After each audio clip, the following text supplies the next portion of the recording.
Hi everybody, welcome back to my channel. Today we're making tuna tataki. To start this dish, we need to grate up a 2-inch knob of ginger. We want the juice and the pulp of the ginger. If you don't have one of these little microplanes, just use a regular one. Next goes in 6 tablespoons of yuzu ponzu, which you can find at your Asian grocery store. Just adding that straight to the ginger and giving that a little mix. Next goes in 4 teaspoons of toasted sesame oil.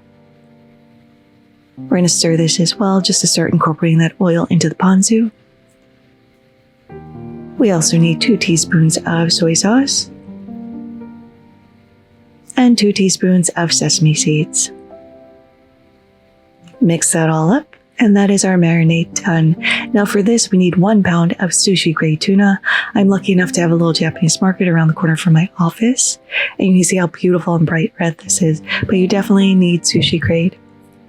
We're going to add that into the marinade, cover this up, pop it in the fridge, and let that sit for 30 minutes, but I go in 15 minutes and flip, just so all sides get touched by the marinade. After 15 minutes, we're going to go over to the stove, heat up a stainless steel pan over medium heat. And we're going to add in 2 tablespoons of a neutral oil, and once that oil starts shimmering, we're ready to sear. This is a very quick sear on this tuna. We're going to add in our tuna and just cook this for 30 seconds on one side. If your fish is thicker, go 45 seconds. After 30 seconds, we're going to give this a little flip, another 30 seconds, and then when that's done, we're going to pull this out. We don't want to overcook our tuna. So we're going to take this out and let this rest on our workbench for 5 minutes before going in and slicing into 1/4-inch pieces. And you can see how beautiful the sear is on this. This is a very easy, simple, fast dish, so we're going to plate this very simply as well to let this tuna really shine. So I've just plated my slices on a nice black plate. We're going to sprinkle with a little chopped scallion, as well as a sprinkling of sesame seeds, and this is looking absolutely gorgeous.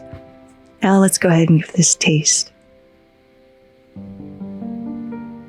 The yuzu from that ponzu really comes through. It's this little brightness of citrus.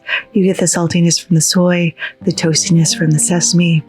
The inside is perfect.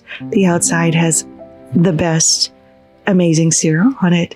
And this is absolutely delicious. And I hope you all try to make this in your home.